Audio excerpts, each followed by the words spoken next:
Hello and welcome to the program, everyone. This is the Flag Mouse speaking, and today I have a real special show lined up for you. I'm keeping up with the appropriateness of the season. As you all are aware, we are in spooky season, Halloween season, especially those of you here in the United States with me. You're sure to see scary movies on television, candy everywhere, and Halloween decorations throughout the neighborhood. We're also seeing during this time the days grow shorter, the air become colder, and the leaves change and fall. As fun as much of these things are, we as Catholics, of course, know and understand the true meaning of this period.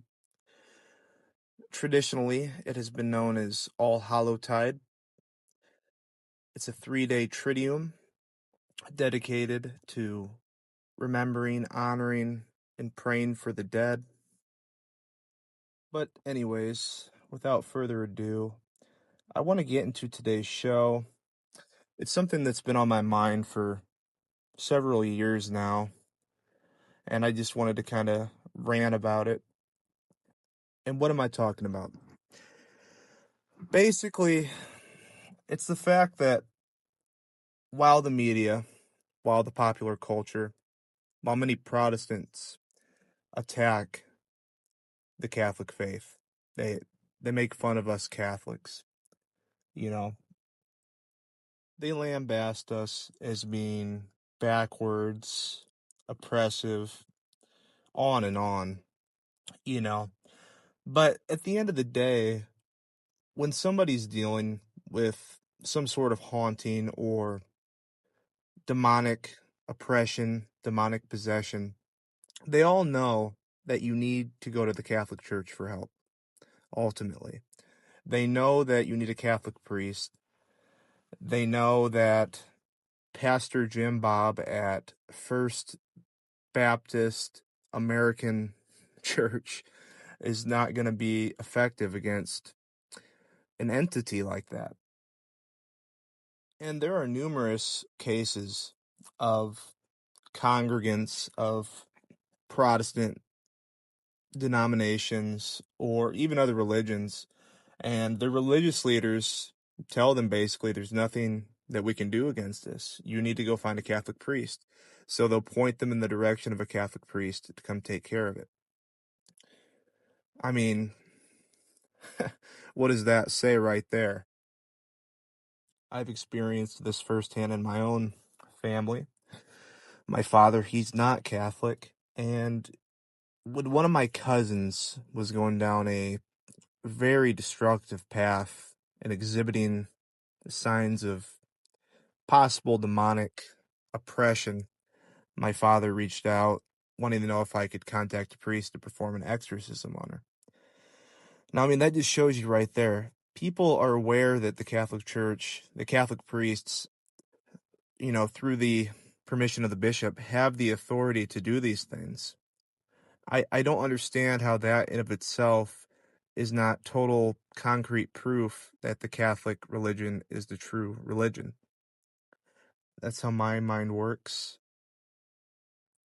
But to each their own, I suppose, unfortunately.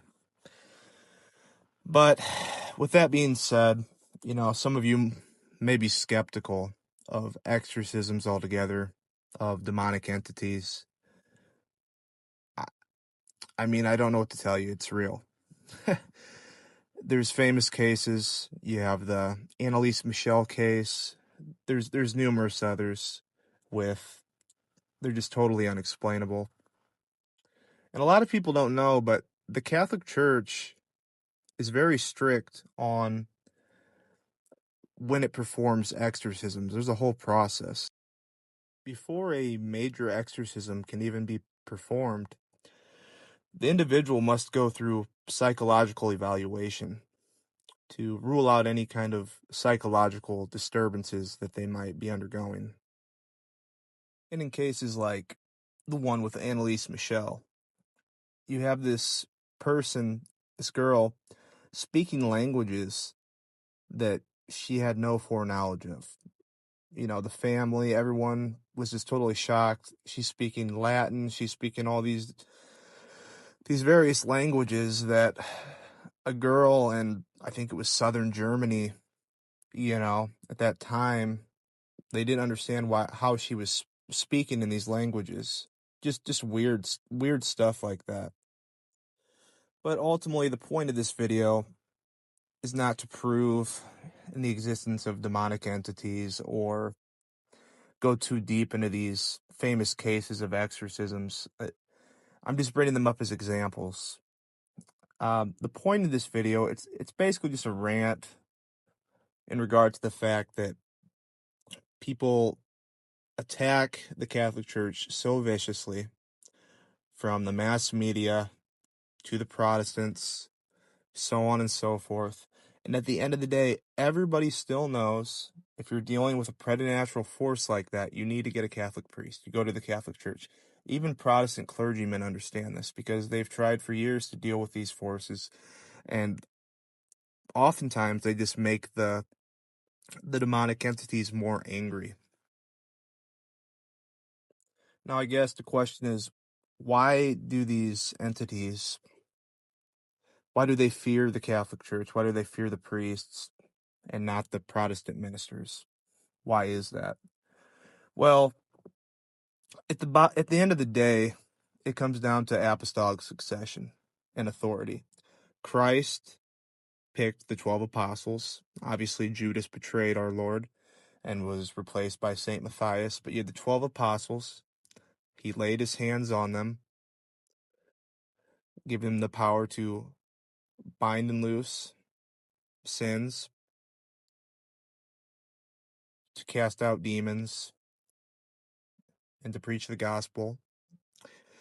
And this apostolic lineage has been maintained by the present day Catholic Church. Every Catholic priest, every Catholic bishop is in that line of succession from one of those apostles. And the authority structure left by Christ, he built the church on St. Peter, and that authority structure of the church is still in place with the Catholic Church today.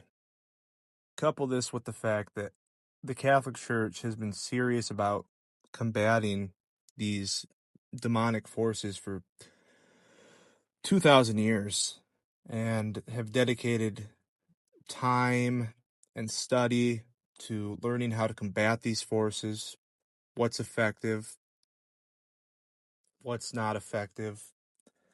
Whereas these Protestant pastors today, they don't have the apostolic succession.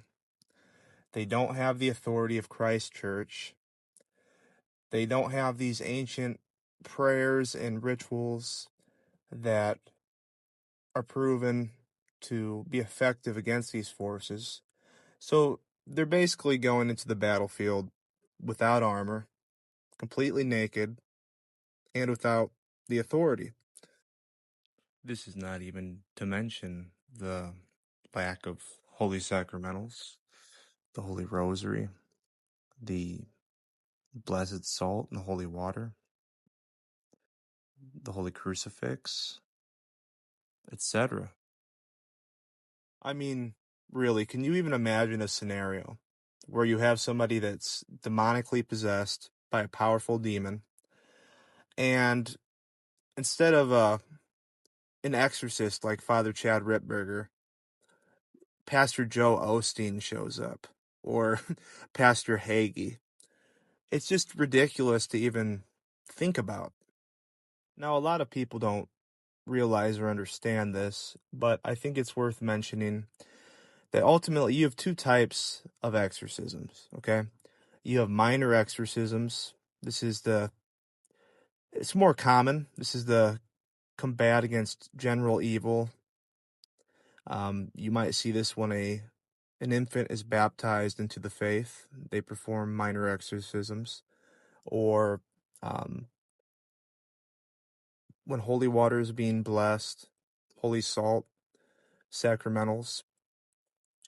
A major exorcism is it's a solemn rite. I mean, both exorcisms are sacramentals, but a major exorcism is a solemn rite where after the investigations on the person, the priest has to get permission from the local bishop. And this is to expel a demon who has actually possessed a person. So guys, I don't understand how anybody can remain Protestant with this information. It just blows my mind, and has, as long as I've thought about it. They recognize the authority of the Catholic Church to perform these exorcisms. They know that the Catholic Church is the institution that is good in this area, that is effective in this area, and yet they still choose to remain outside the Holy Catholic Church. I don't understand it. I haven't understood it as long as I've thought about it. It just seems illogical to me. But anyways, guys, thank you for tuning in. We're going to have a lot more content. This is kind of just a fun little video, nothing too serious. And stay tuned, because we will have a lot more stuff going forward in the future. Thank you, and God bless you, and may Our Lady keep you. Christ is King.